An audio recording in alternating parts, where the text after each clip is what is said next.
This is an exciting time in Scotland's story, and understanding our past will help us determine our future.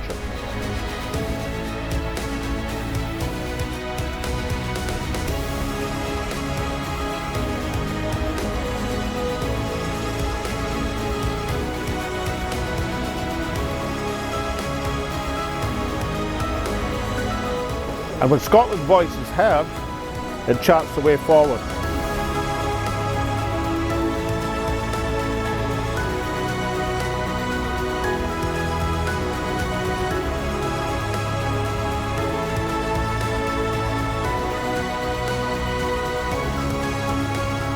This is Scotland Speaks with Alex Salmond.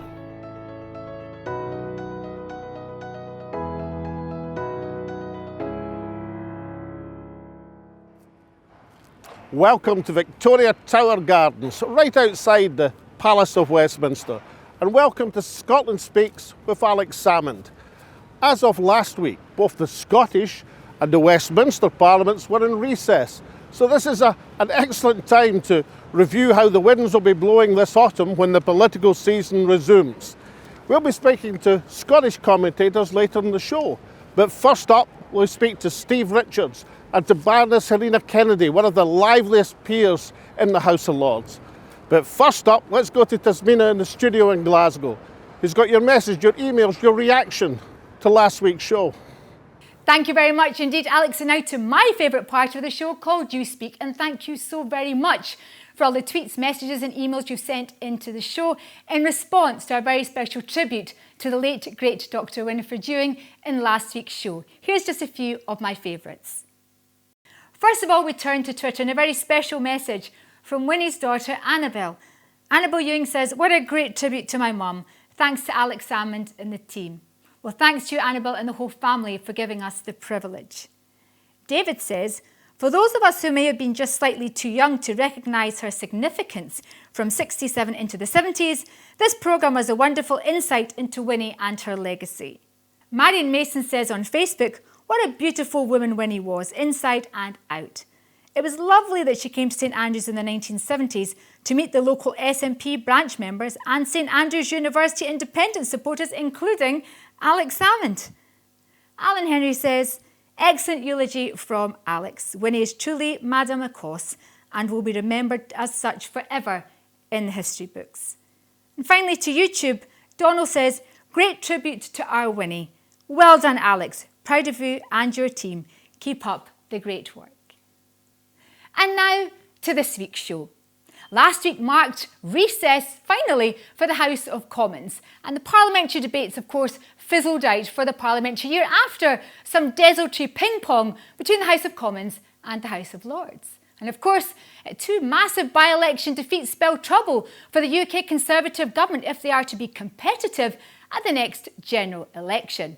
To discuss some of this and what to look forward to in the next parliamentary term, Alex is joined by Dame Helena Kennedy and commentator Steve Richards. Welcome to Scotland Speaks with Alex Salmond. Good to see you. Well, Kennedy first. I mean, we're at the end of term, in 10 parliamentary terms. You just had your end of term ping-pong with the House of Commons. In terms of the general political situation, I mean, is it really just a case that the government's going down, all Labour has to do is stand and do nothing and sail in at the election next year? Is that what it's about? Well, I have to say that the temperature in the House of Lords certainly changed because, we have been winning all the votes in relation to some terrible legislation. I mean, the illegal migration bill. You mean we, as in the Lords, over the Commons? We in the Lords, as distinct from the Commons, have been really incredibly busy and winning votes in relation to legislation that's come up to us for revision and to amend and to improve upon. And some of it has been absolutely shocking. I mean, ill-prepared, unworkable, immoral, you name it. And I have to say that the Lords has done a very good job of trying to redress the balance, trying to speak some sanity about some of this legislation. And unfortunately, because there is such a big majority in the Commons on the Conservative side, they're able to knock back anything we say. Now, normally when you've got reasonable government, they'll listen to some of the things the experts are saying about children's rights, about pregnant women coming in on boats. Are you going to really lock them up? Are you really going to detain them? That sort of thing. And for me, it's an affront to the rule of law generally and to international conventions and all of that. But what happened on Wednesday was really interesting, because there was a sort of gung-ho feeling, on Tuesday, a gung-ho feeling on the illegal migration bill. There were people there that I'd never seen in my life before. People had been dragged in from the shires. Bussed in or chauffeured in. They were chauffeured in, they were bussed in, they arrived in numbers that were unforeseen.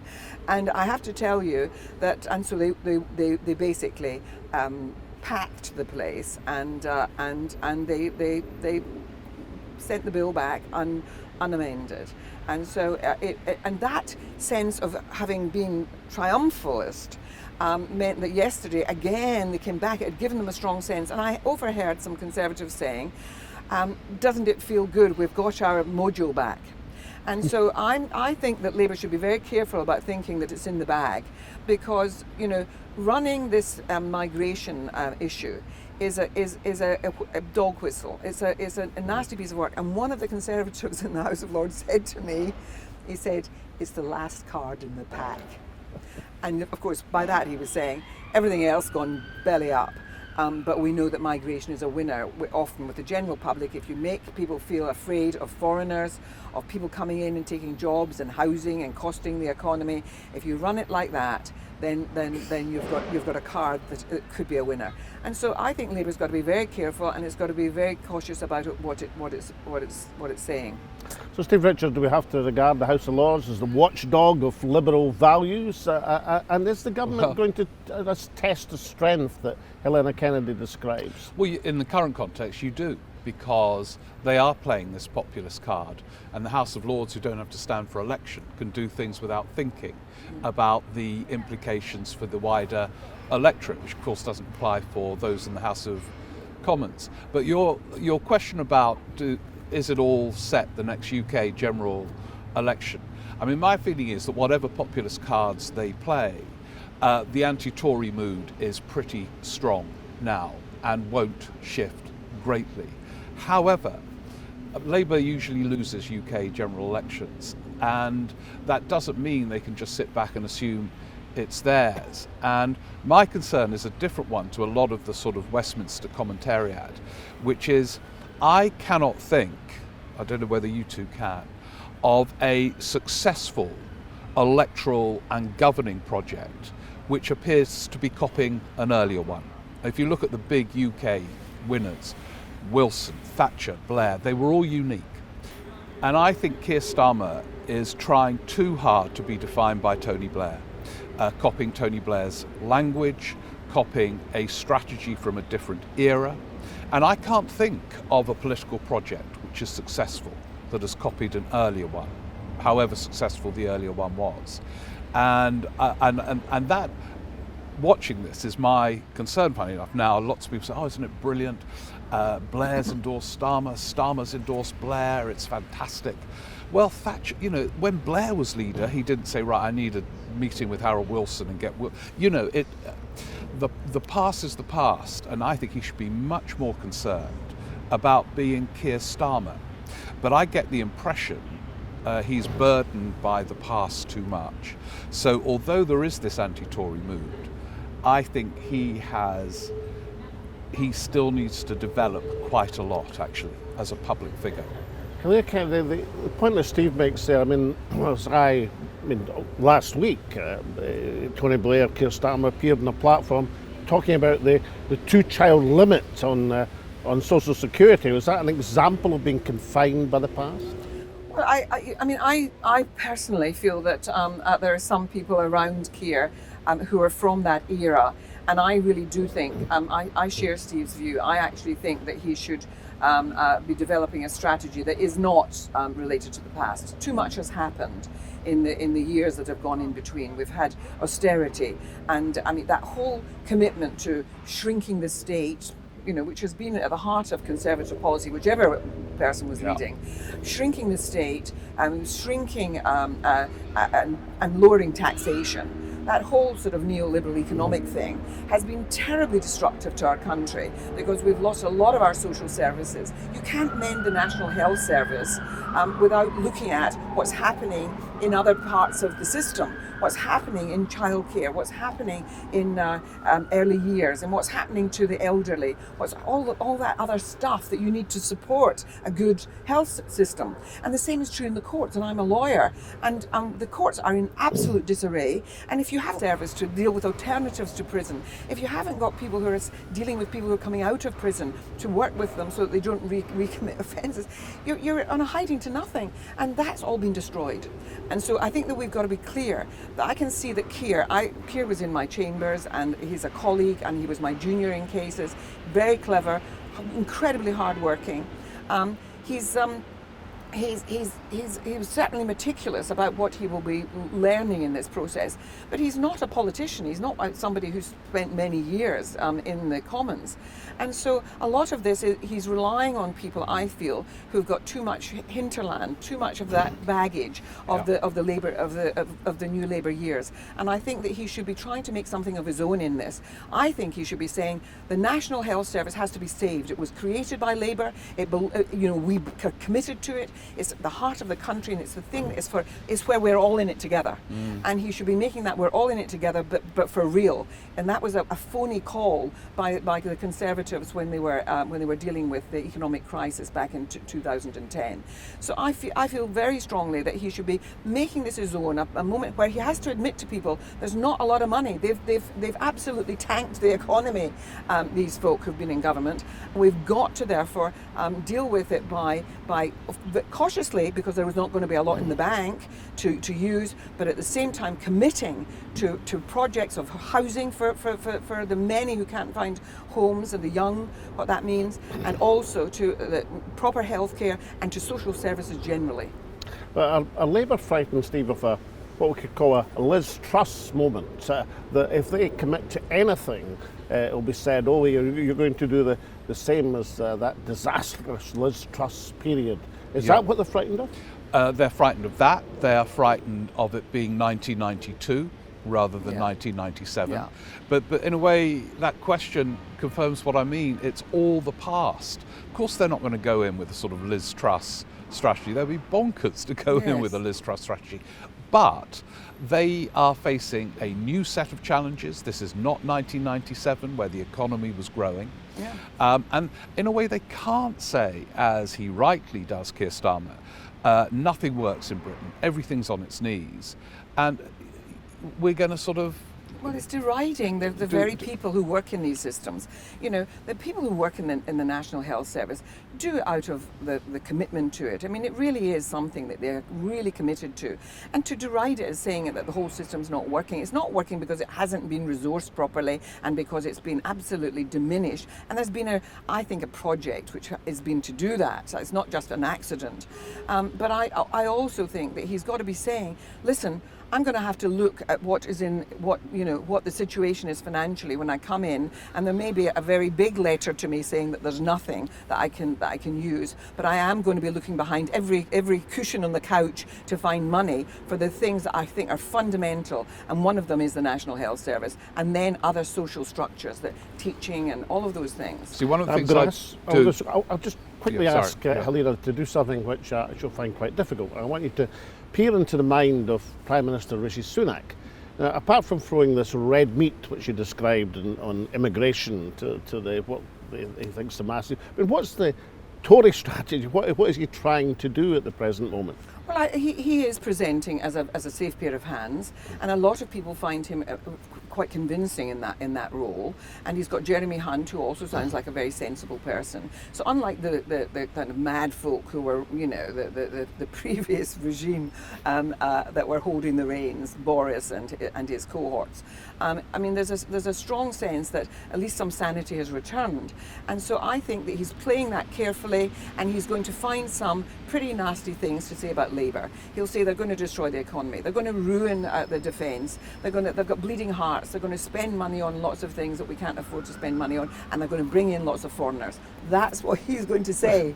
Well, I would have thought that they would find it difficult to present Sir Keir Starmer with demon eyes or anything like that, would they, Steve Richard? Well, you just wait. And I don't know whether Keir Starmer's underpowered office is quite ready for the onslaught that's going to come. Not so much from Sunak, although he will try, but it's not in his nature. I mean, the next section is quite interesting. He comes across the most boring politician in Europe. Well, we've got two leaders fighting the next election, neither of whom are that political, and who are having to learn politics very fast.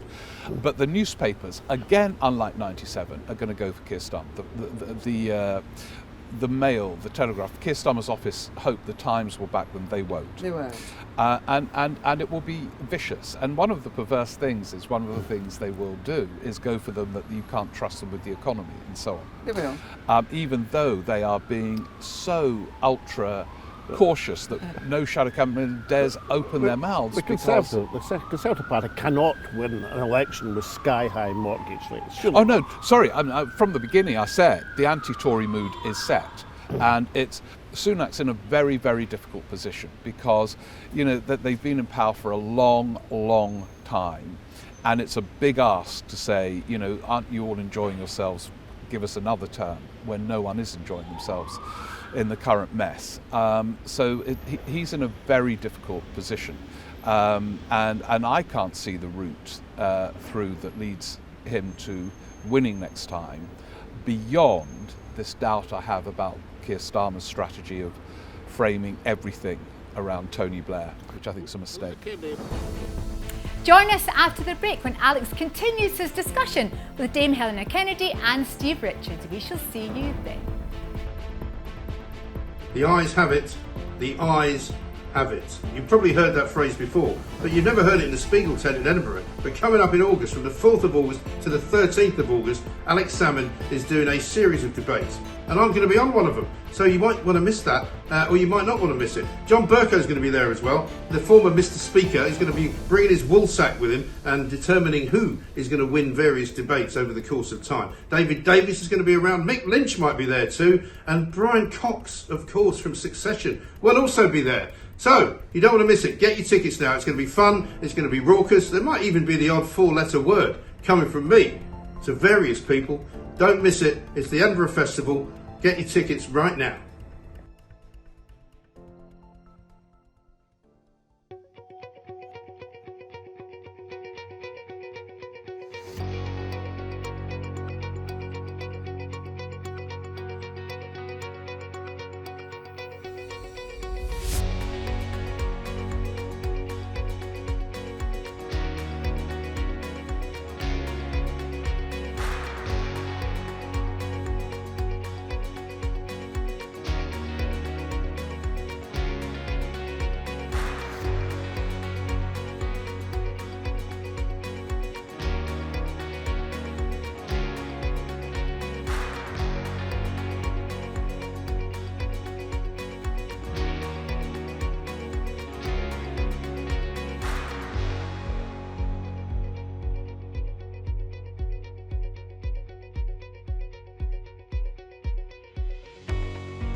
Hello, I'm down here at Westminster conducting research for a special fringe show called The Eyes Have It, The Eyes Have It, the 4th to the 13th of August in the great Spiegel tent in George Square. Now, you may have heard there's two teams of debaters. One team, led by me, let's call them the goodies, who'll be arguing for independence, against Brexit, for republicanism. And another team, let's call them the baddies, led by Davis MP, who'll be arguing exactly the opposite. And in the chair, keeping order, will be luminaries like John Bercow, the former Speaker of the House of Commons, Dame Eleanor Lang, the current Chairman of Ways and Means back there, former First Minister Henry McLeish, Ailey Whiteford, STV legend Bernard Ponsonby. And you can be sure when it comes to independence, I'm going to make sure it's the eyes that have it. That'll be the day.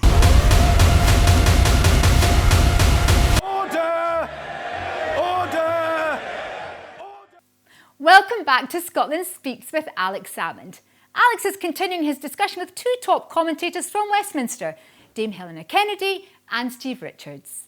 I want to bring you on to a Scottish aspect, the House of Lords. The House of Lords Committee last week, Simon Case, the head of the civil service, started musing about new regulations to restrict civil servants in the Scottish Government from preparing a case for independence. What do you think about that? I have to tell you that I'm very disappointed in Simon Case. Simon Case, of course, didn't come up through the civil service in the traditional way to become the Cabinet Secretary in Downing Street. He was working for the Royals, and he came in from working for in Buckingham Palace. And so he's not a man who holds the civil service to his heart in the way that I think people like Robin Butler and people did. And my disappointment in him is that I didn't think he was equipped for the role. I thought it was a strange appointment. But of course, you've got to remember he was appointed because they didn't want a proper civil servant who would really hold the reins. And Simon Case, I actually think, during the whole of COVID, where was he? What was he doing? Why have we not had? I mean, Robin Butler. I think he attended parties, if I remember correctly. And I think he probably did. And I think that he's a very lucky man that he too hasn't been fined and dealt with by the police. But all I can say is that I don't think that he was doing the job that a cabinet secretary should have been doing. And we've had wonderful cabinet secretaries.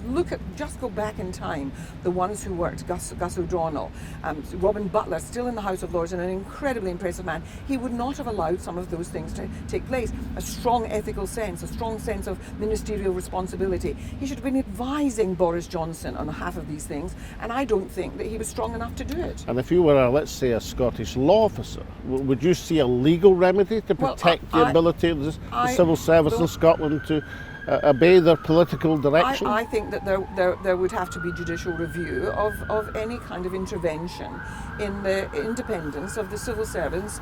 I mean, remember what the civil service's purpose is. It's there to serve any government, whatever its colour or shade. It finds out what the projects are that they want, and they help to deliver it, but they show what the limits are in terms of law and in terms of ethics, and they are really there, particularly the most senior people. And the first thing, of course, that happened was with Liz Truss was that she sacked one of the most incredible the most senior civil servant in the Treasury. I mean that sort of behaviour is about sending a very dismissive shot to the civil servants, and it's about a real disregard for public service. And it doesn't matter whether you're a legal aid lawyer or whether you're a doctor, and they're called junior doctors, but some of them are quite senior. I mean, the disrespect for people who are giving their lives to public service, teachers. I think there's a deprofessionalising of the professions happening at the hands of this government of 13 years or however long they've been there. It feels longer. Is there something in this about the kind of degeneration of standards at the top of the civil service? Is there a metaphor there for wider across the body politic? No, I mean, there are lots of kind of metaphors about the state of the UK now, from sewage in the sea and all that kind of thing. But the Johnson number 10, and we're really talking about that because Johnson brought Simon Case in, was freakishly chaotic. And then we had the Truss thing, which was freakishly chaotic. But I don't think that stands as a metaphor for the whole of the UK's public life.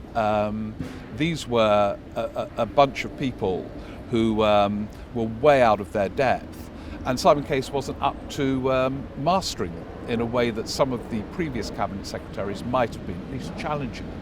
So you learn a lot about number 10, but I don't think you can draw a wider lesson from it. And as far as independence goes, Alex, I think you're going to face more barriers and more formidable barriers than Simon Case, who I get the impression was kind of thinking aloud without having thought through clearly what he was going to face. I think Simon Case is the least of the challenges you're facing at this moment on the route to independence. Well, I'm very relieved to hear that. Yeah. if I could just bring us to what you expect to happen. So there's some disappointment with the conservatism of Keir Starmer. I mean, but there is. Well, I think that he has been reliant on putting around him people who still are, I think, as Steve says, too affected by the past. And I think he should have a much more sort of new think about going forward. Now, I'm very conscious of the fact that he and Rachel Reeves are going to be very limited on the money front, economically, and they have to be showing the country that they're going to be, dealing with this in a very sane way. However, they also have to be giving some hope to people, and there's an awful lot of people out there feeling that their only hope is going to be with a change of government. And I think that you have to be saying, as soon as there's money, we're going to be helping all of you. And I'm also going to be digging down the back of sofas to find money for the urgent needs that there are in a national health service that's crumbling. And I don't like it being said that these things are sort of some inherently now, no longer fit for purpose. That's not true. We have a very good National Health Service into which we all should have a commitment and not be talking about getting rid of it, but we should actually be thinking about how we resource it in a proper way. Steve Richards, is it possible to give people hope and change society without major financial commitments? It's difficult without any at all. I mean, if they're going to do that, play that game of sticking to the Tory spending plans, they really do hem themselves in. I don't think Keir Starmer fully realises what you say in opposition really does determine what you do in government. Of course, I mean, Gordon Brown has said to Rachel Reeves, you can do a lot more once you've got power in Britain than you can in the build-up to an election. But it is difficult. However, hope must be part of the message. It cannot just be it's all terrible, but with a bit of stability. There has to be hope, hope, hope. And you see that the favourite words in Britain at the moment, which I spend a lot of time looking at in the podcast I do, words like reform are ubiquitous, but so imprecise to the point of meaninglessness. We won't spend, but we will reform. Well, what the heck does that mean? So hope needs to come in opposition with language and some policies to back the language up. And it's absolutely possible. Can you see any opportunities for Stephen Flynn, the new SNP leader in the Commons, and all of this disarray between the Conservative and Labour parties? Well, he's got a fantastic platform. I mean, he's leader of the third party. And so in that context, he will continue to be quite a prominent voice at Westminster, representing the SNP in Scotland. But what is happening at Westminster for the next few months becomes increasingly peripheral in the build-up to a UK general election. So in terms of making an impact on legislation, there isn't going to be much new legislation from now on until the election. So it's limited. This place will become increasingly marginal, not just for Scotland, but for the whole of the UK, as everybody focuses on the build-up to the election. But there's a sort of mirror to this as well, of course. What is happening in Scotland could have a big impact on that general election, depending on whether Scottish Labour recovers, as they dare to hope they will. But you will know 10,000 times more about that dynamic than us sitting here. And Helena Kennedy, is there a tartan dimension to the work of the House of Lords at the present moment? Well, I mean, listen, there are lots of things that cover that, of course, are sort of still not in the devolved area. We've just been doing this online safety bill, and I was doing a piece of work for the Scottish Parliament on misogyny, and that fits into the way in which the social media, there are efforts to constrain the big platforms, and they're fairly limited in all of that, but that law will run in Scotland too, and so the Scots in the House have been pretty active on it, and I have around the misogyny issues that I raised and discovered so much about while I was doing the Scottish inquiry. Now, Steve Richard will be seeing you pursue some of these themes at the Edinburgh Festival this year? Yeah. The Edinburgh Festival every day, delving deep from August the 13th and having some fun as we delve. Excellent stuff. Great. And I've always wanted to off the Shaws, Helena. I take it this is not the House of Shaws and Kidnap we're speaking about. Well, I have to tell you, I did have that in my mind. The thing is, I was brought up actually in Strathbungle, which is a sort of bit, it's on the south side, but a bit closer to the river.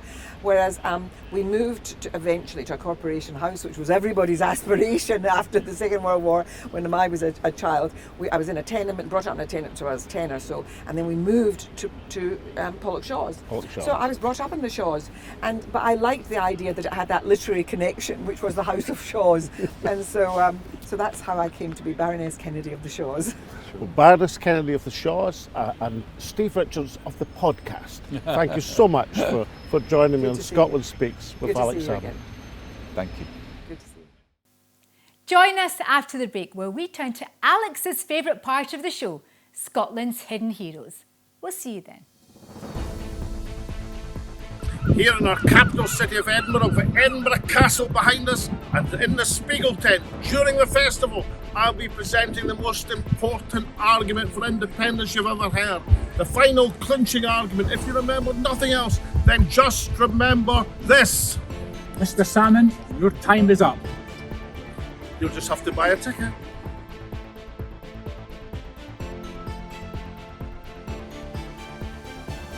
Hi, I'm Ailey Whiteford. When I left the House of Commons, I thought I'd put the cut and thrust of debate behind me, but that turns out not to be the case, as I'll be taking part in the Eyes Have It at this year's Fringe in Edinburgh, and I hope you'll be able to join me. Remember to secure your tickets to take part in the Eyes Have It at the Spiegel tent from 4th to 13th August. It's going to be rough, it's going to be a wee bit raucous, but above all, it's going to be fun. I'll be there cheering, and I intend to keep both sides and you in order. Come along and take part in The Eyes Have It, The Eyes Have It. Hello, my name is Alec Neil. I'm contacting you to invite you to The Eyes Have It, a nightly debate between the 4th and the 13th of August in the Spiegel tent in George Square in Edinburgh, talking about the issues of the day in a controversial way. Could be Brexit, could be independence, could be about the monarchy. Leading on one side, Alex Salmond, leading on the other, David Davis, Tory MP, and their teams. A different team every night, different subject every night, but a good night will be had by all every night. Look forward to seeing you in the Spiegel tent in George Square in Edinburgh between the 4th and the 13th of August.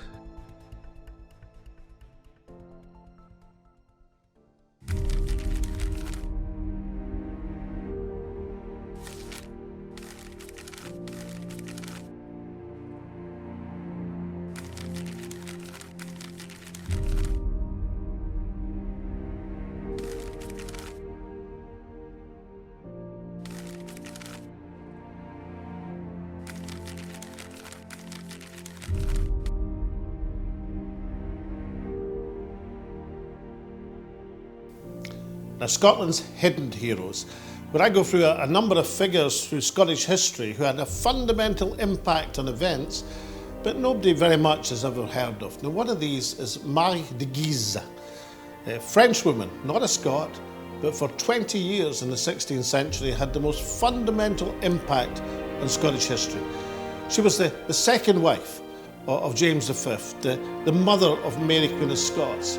And when she came to Scotland, she brought elegance and French money to the Scottish court. and she had a profound impact as the wife of King James V. But when he died at the age of 30, then Mary really came into her own. She spent the next few years guiding the childhood of her daughter, Mary Queen of Scots, bringing her up in the wonderful Stirling Palace, which she finished and completed the works of, bringing one of the wonders of the age.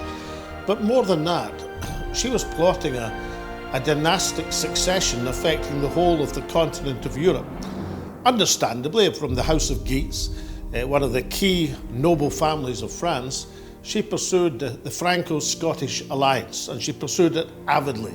But what Mary had in mind, and what she successfully carried through, was to betroth her daughter to the Dauphin of France, Francois. And therefore, in the person of Mary Queen of Scots, the French and the Scottish thrones were to be united. But then in the 1650s, she became Queen Regent of Scotland. Not just the mother of Mary Queen of Scots, not just a huge influence in Franco-Scottish affairs, but running Scotland. Now this was a tempestuous time. France and England were competing for influence in Scotland, but Marie de Guise had a different view. She saw her family, the Stuart and the Guise line, as taking over not just Scotland, not just France, but England as well. Her project was to unite the thrones through her family of Scotland, England, and France. And you know what? She might have pulled it off. In terms of Scotland, she was a wise ruler. She preached religious tolerance. She didn't approve of the bloody battles and the undermining and beheadings and burning at the stakes which were happening elsewhere in Europe, not least in England. She actually, although she upheld her Catholic faith, she believed in religious tolerance. In terms of the settlement of the various engagements that were going on in Scotland at the time, usually it was settled that everybody should be allowed to worship as they chose. And she pursued doggedly the interests of her family and the interests of Scotland. And you know what? If it hadn't been for the Dauphin popping his clogs shortly after he became King of France, she might well have pulled the whole thing off. She might well have united the thrones of Scotland, France, and England in terms of her family succession. If she'd succeeded, would that have lasted? Probably not. The internal tensions between the three countries were very, very great indeed, and it probably would have resulted in the same battles and civil wars that the 17th century was scarred with. But on the other hand, I suppose you could argue that it was Marie de Guise who first planted in the mind not an English monarchical takeover of Scotland, but a Scottish monarchical takeover of England. And of course it was her grandson, James VI, who became James I of England. So this extraordinary, courageous, wise lady with the heart of a lioness, who ruled over Scotland at a time of deep religious disturbance and trouble, who fended off invasions from England, who called on her French allies to try and assert not just Scottish independence, but also pursue doggedly the interests of the Stuart and the Guise line. Nobody's ever heard of her. They should have. She was one of the most extraordinary women in Scottish history, and a worthy addition to our pantheon of Scotland's hidden heroes.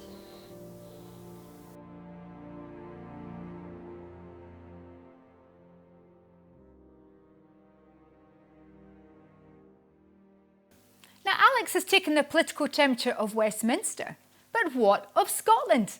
Well, he now speaks to two keen observers of Scottish politics and indeed former Labour and SNP spin doctors, Paul Sinclair and Fergus Mutch. And I'm now joined by our dynamic duo of Scottish commentators, Paul Sinclair and Fergus Mutch. Now, Paul, you used to work for Gordon Brown, of course, and Fergus used to work for me. I won't ask you who was the most demanding and difficult to work for. But I will ask you, Paul, the English by-elections last week, do they inform the Scottish political situation just now? I think not really. I think only as far as saying that Labour, people want rid of the Conservatives, but Labour has yet to seal the deal. They've let to The Uxbridge result, I mean, I know Labour's never won it, but you'd have thought in the circumstances that they would do something better than that. And what's interesting, which is definitely not happening in Scotland, is that Conservative voters clearly in the South are turning to the Liberal Democrats in large numbers in by-elections. That's going to be interesting. But in terms of that, in terms of Scotland, I don't really think they tell us much. I think we're still in a kind of stasis. Okay, Fergus, from a nationalist perspective, how do you evaluate these things? I think there is a bit of a lesson in the Uxbridge results, perhaps, in terms of how things play out in Scotland. You know, what we can tell is charisma is not going to carry the day for Keir Starmer, and voters are clearly keen to see the colour of his money on the policy front too. So obviously, in that by-election in particular, the Conservatives held on. Labour didn't make the inroads. There was a local issue on the ultra-low emission zones policy. And, you know, perhaps there's a salutary lesson in there that you have to bring public opinion with you with some of these green agenda policies, which we all want to, bring forward and we all want to realise as a success. But actually, you need the public on side with those. And, in the Scottish context, we've certainly seen a whole range of policy issues that perhaps the cart has gone before the horse, and government has not necessarily brought the people with it. So, if there's a lesson in it at all for Scotland, perhaps is that. Then, Keir Starmer, certainly the most boring opposition leader in political history, without any question. But from his perspective, I mean, isn't there a point that he doesn't actually have to do anything, does he, Paul? All he has to do is stand there, not fall over, and the election next year is going to fall into his lap. Well, possibly the greatest Labour Prime Minister was Clement Attlee, who was hardly the most charismatic man ever to lead a political party. I mean, I still don't think at the moment, I mean, I was hearing of polls where 75% of people want the Tories out, but only 25% of people are convinced of Labour. So I think he still has a bit to go. I mean, you'll remember, Alec, very, very well. Ian Gray had a very big lead over the SNP running up until 2011, and that ended up in an SNP landslide. Now, I'm not saying the Tories are going to make a comeback or anything like that, but I think the deal is not sealed. And I think the problem from the Labour point of view, almost they are haunted by what happened in 1997. But what happened in 1997 was, one, I would suggest, a much more talented front bench, a much more thought through strategy, and a lot more work done. And I think the danger is, if Labour do believe it's just going to fall on their lap, I'm not convinced it will. David Cameron thought it was going to fall on his lap in 2010 and fell well short of getting the majority. Isn't there a point there, Fergus? I mean, Labour are not dealing with the greatest Prime Minister the world has ever seen. I mean, Rishi Sunak has steadied the ship, but he seems to have steadied the Conservative ship, several leagues under the waterline. And he's hitched his political wagon to looking competent on the economy, and that's not necessarily going as well as it could be for him right now too.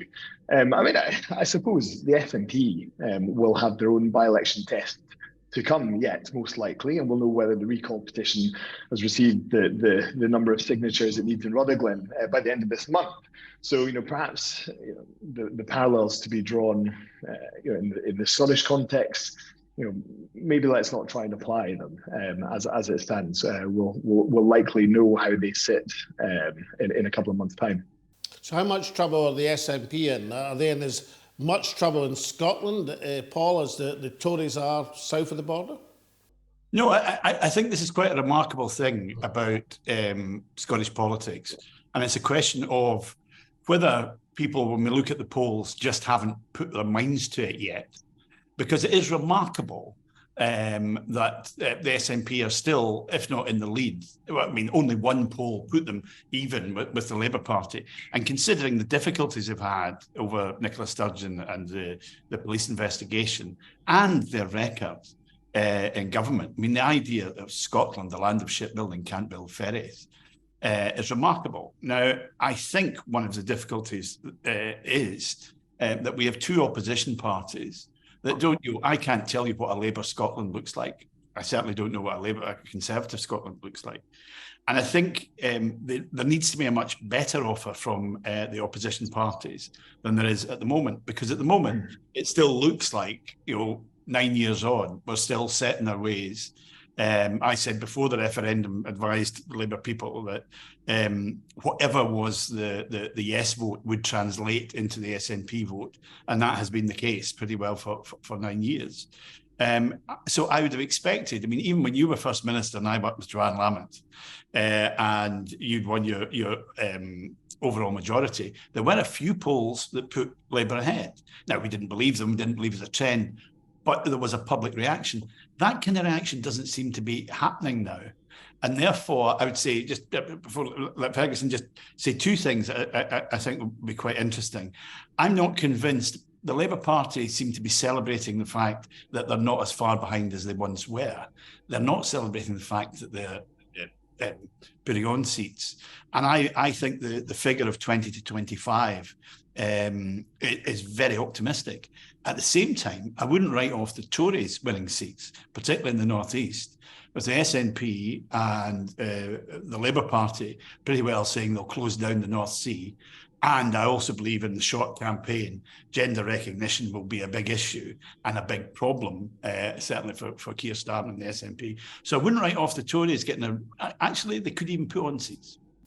So, Fergus, Tory revival in Scotland at the same time as they're getting absolutely thumped in England? That would be a bit embarrassing from a nationalist perspective, would it not? I think the Tories will probably conserve the seats that they have. I don't think they're likely to make huge inroads. But I suppose in some of those seats where they have done well in the past, I'm looking at Aberdeen South, for example, the SNP's Westminster leader, Stephen Flynn, has a comfortable enough majority of a few thousand. But actually, if you bring, as Paul mentioned, the oil and gas dynamic into the mix, that used to be a Labour seat. It went to the Conservatives in 2017, it went to the SNP in 2019. There's a few variables in there that I would be, as an SNP strategist, thinking we need to do some work shoring those up. And that falls on both the policy front, but also in the clever campaigning front, Scotland-wide. And I'm not sure they're necessarily landing a message right now that resonates as well in Dundee and Glasgow as it does in Aberdeen and Aberdeenshire. Now, Aberdeen South, an interesting seat. Once upon a time held by Lady Tweedsmuir, and by Donald Dewar very, very briefly before he found a safer berth in the city of Glasgow. But Fergus, can I ask you, are the SNP just happy that they're still marginally ahead in the polls, or do they look at the solid support for independence and say, why aren't we doing a lot better? I think they'll be glad that they've got to recess and can breathe a bit of a sigh of relief, to be perfectly honest, after all the turmoil of the last few months. Their poll numbers have tanked over recent months. They've now flatlined. Labour have been the main beneficiaries of that. They've certainly got a bit of swagger about them as a result, but they've struggled to shift the dial that little bit further that would make them real, odds-on contenders for governing Holyrood post 2026 election. But I suppose, what has really characterised the last 6 months is the way that the SNP has managed to go from a position of real political strength to a position of real vulnerability, and it's been entirely self-inflicted. And my colleague Andrew Liddell, who I work with day-to-day, he also has a Labour hinterland, and he's a very insightful pundit and columnist, and I think he described his party's feelings as bewilderment from the opposite angle to the SNP. The SNP don't know what's happened to them over the last few months, but at the same time, Scottish Labour can't believe their luck, actually by doing very little in a positive sense to improve their standing in Scotland. They're sitting neck and neck with the SNP in some of the polls, and that's truly remarkable. Now, Paul, let's say for the sake of argument, as you've advised Labour leaders in Scotland in the past, you are currently advising Anas Sarwar. Would you be saying to Anas, safety first, don't muck it up, or would you be saying, look, you've got to do something to carve a distinctive identity to actually win support? I would say be much more aggressive, to be honest. Now, one of the problems that the Labour Party has, and there was a council by-election in Falkirk some time ago, which showed their problem in that they came third, and when the votes were the second preferences were distributed, the Labour vote was exactly 50-50 SNP Conservative, showing how Labour voters split on the Constitution. But I think there is, if I was arguing, if I was advising the Labour Party, I think my narrative would be along the lines of this. I wouldn't get worried about whether Labour's in favour of a referendum or not. What I would instead say is that Scotland is in no place to become independent to even ask the question, because our public services are so poor, our economy is so poor, and that actually we need to get that in order before we go to the constitutional question again. Try not to divide their own support on it. But I think the idea, if the Labour Party believe that it's just going to come to you, I can't think of an election where that has happened to anyone. Yes, governments lose, but oppositions have to win as well. So I wouldn't just, while without question, Nicola Sturgeon's problems and Humza Yousaf's kind of slipshod or unlucky First Ministership will depress the SNP vote. I think the Labour Party has to do an awful lot more to win Scotland, not just expect the SNP to lose it. Fergus, if you were still advising an SNP leader, would you be saying, look, for goodness sake, let's shift the focus onto independence, which is strong, or would you be saying, don't scare the horses in independence, tell people we'll try and do better than we've done in the recent past in our governmental record? If you wouldn't mind me just coming back on Paul's point there very, very briefly, Alec. So in my view, I find Labour's position on the Constitution slightly puzzling in that, they're capping their ambition to win back voters in Scotland. Because independence sits at 50%, most of Labour's target market sits within that 50%. And those aren't people who are souring against independence anytime soon. Therefore, the only way to capture them, really, to my mind, is to loosen up on the Constitution.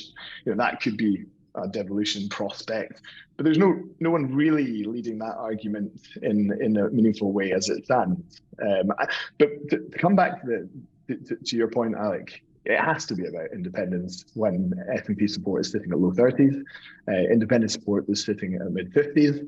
But it needs to be a credible independence plan. It needs to be, a set of policy objectives behind it. It needs to be credibility in dealing day to day with the task, the mission of government, and all of those things are in concert. And it's going to take more than just a minor reset over the holidays for Humza Yousaf to get back on the front foot. One of the problems for the SNP, I think, is that they haven't felt like they're on the front foot with a lot of these issues, whether it's the Constitution or the domestic agenda, for perhaps a couple of years now, not just a couple of months. Actually, what is the route map? What is the strategy? How do we get there? That needs to be clear, agreed, have the wider independence movement at its back if it's going to prevail. Now, Paul, the constitutional plan of your old boss, Gordon Brown, hasn't, I think it'd be fair to say, exactly set the heather on fire in electoral terms. Is that because Keir Starmer pulled the teeth from anything radical within it? Or is it just, are we waiting for another big launch? No, I don't think Keir Starmer did do that, Alec, to be perfectly honest. But to answer Fergus's point, if the party and the Labour Party believes that seceding from the union is the wrong thing, it's very difficult to flirt with the idea of doing it and having a referendum. So I think there should be a kind of old-fashioned thing of actually trying to persuade the public of your position rather than the tyranny of the of polling and groupthink to try and massage people over. I also think the history of the last 50 years, from which you have benefited hugely, Alex Salmond, is that when the Labour Party has said, if the SNP are saying the United Kingdom is broken and Scotland says, and the Labour Party reply, yes, it is a bit, we'll fix it with a few more powers, there has to come a point where you stop arguing, because it's not worked that way for the last 50 years. At the same time, why earlier I said Scottish politics, I think, is in stasis, because as somebody who believes that Scotland should remain in the United Kingdom, my fear was after we won the referendum, the SNP would be, as they have been, in power for a great deal of time, and they would just reform the country bit by bit to the point where you ask the question again, people would say, well, we are so different, we'll go for it. Now, from a pro-union point of view, the SNP haven't done anything like that. They haven't reformed Scotland. Public services have gone downhill. But as a Scot, that absolutely horrifies me. But that's why I say, as I say, I think politics is in stasis. I don't think either Labour or the Conservatives have put forward a view of Scotland in the Union. I think at the same time, the SNP haven't advanced in any way a case for independence, which could persuade somebody like me. Right. Now, guys, this programme is widely watched, including by both the leadership of the SNP and the Labour Party in Scotland. So, Paul Sinclair, how does the Labour in Scotland, in a few phrases, live down the Better Together alliance and emerge with as a distinctively Scottish party with a Scottish agenda? In a few phrases, how would you tell them to do that? Well, one, I don't think they should be so ashamed of Better Together and a union and sharing a platform with the Conservative Party, considering you were effectively in coalition with the Conservative Party between 2007 and 2011. And also make the point that if anybody's going to say it's a problem that the Labour Party shared a platform with the Conservatives, the question now in Scottish politics is which senior member of the SNP is going to share a cell with whom. So I think what they really need to do, what the Labour Party needs to do, is have a proper left-of-centre agenda of how we would reform public services, how we would make the economy grow, how we would make the economy more equal. And I think this is classic Labour territory and always has been. I think it needs to go back to the soul of the Labour Party. Of course, I deny that dreadful accusation, Paul Sinclair. I was very happy to borrow Labour or Liberal votes in the Parliament as well as a minority government. But Fergus Mutch, same... David McCletchie, excuse me, Alex, David McCletchie said, you'll remember, once said that if we couldn't have a Conservative government in Scotland, an Alex Salmond led one was the next best thing. Or an extremely competent one of the two. Fergus Mutch, same job for you. How do you say to the SNP, look, we're going to have to get over some difficulties in policy making, some difficulties for the party over the last few years, and present the electorate with a new invigorated vision? In a few sentences, how would you do that? You have to set the process, you have to set the prospectus, it needs to be credible, you need to steady the ship in government. But ultimately, if you want to affect change, you need to campaign for it. And the SNP hasn't done a hell of a lot of that. Fergus Mutch, Paul Sinclair, thank you so much for giving the tartan dimension to the current state of politics. Thank you both. The ayes have it, or potentially the noes have it. Yes, Alex Salmond is leading a series of big, important debates at the Edinburgh Fringe between the 4th and the 13th of August in the Spiegel tent. It's going to be fiery, it's going to be feisty, there might even be a bit of fury. I'm going to be there on Monday the 7th of August discussing the brilliance of Brexit. Alex doesn't think it's going so well, I want to promote it. Make sure you're there, change your plans, whatever. These are the golden tickets. Don't miss it. Alex Salmond, the ayes have it. I'll be there Monday the 7th of August. See you then.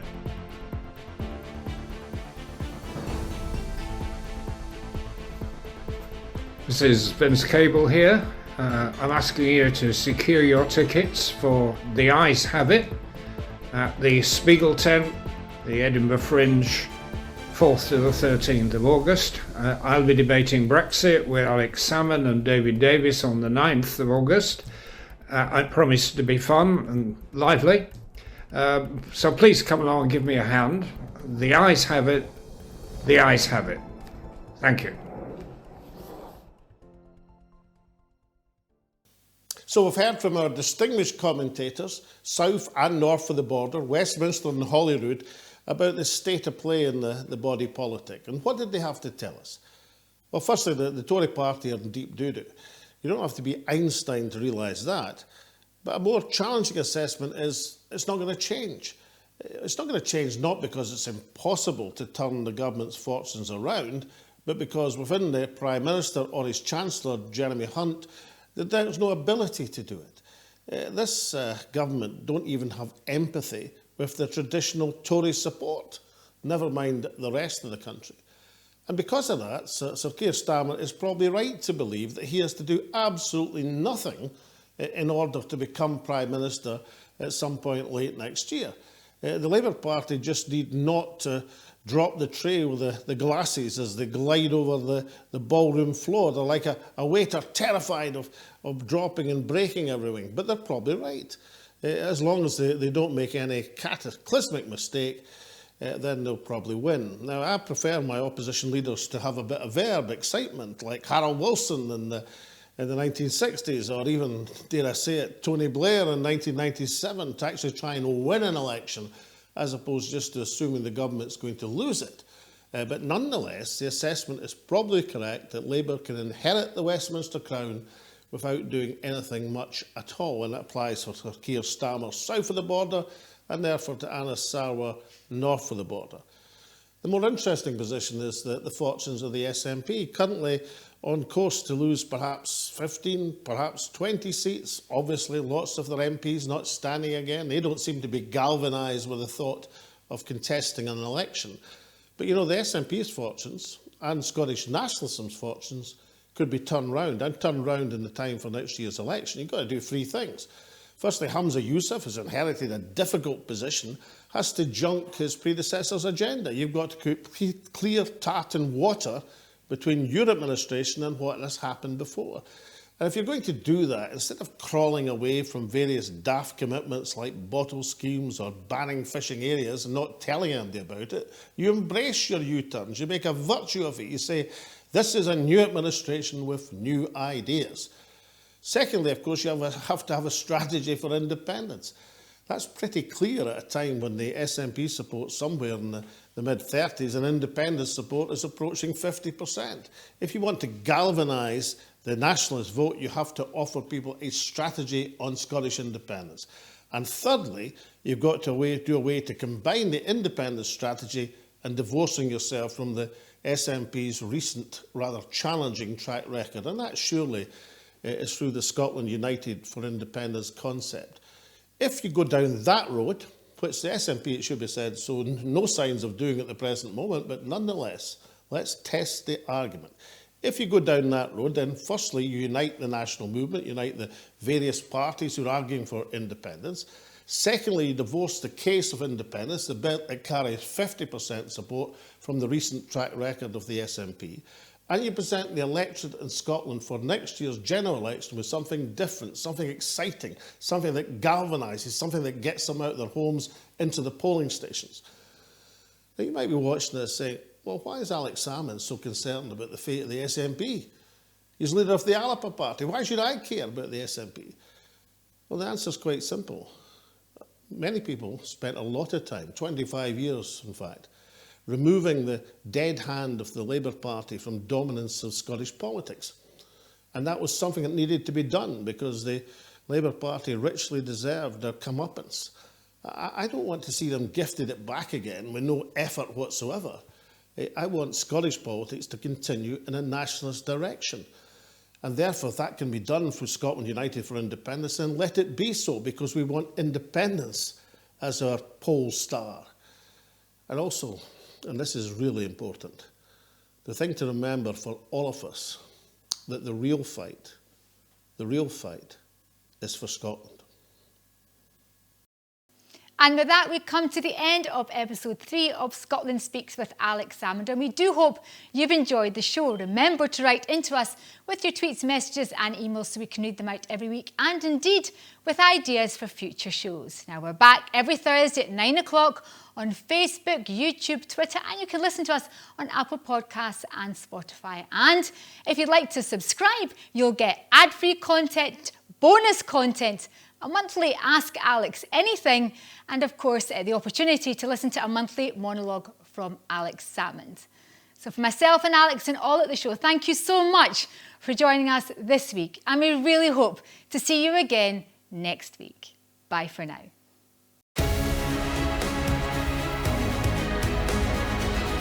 This is an exciting time in Scotland's story, and understanding our past will help us determine our future.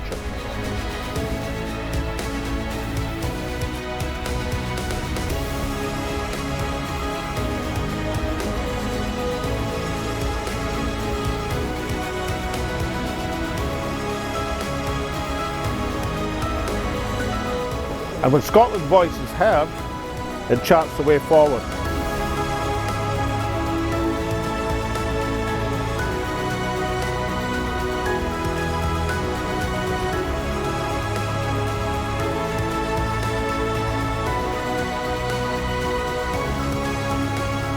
This is Scotland Speaks with Alex Salmond.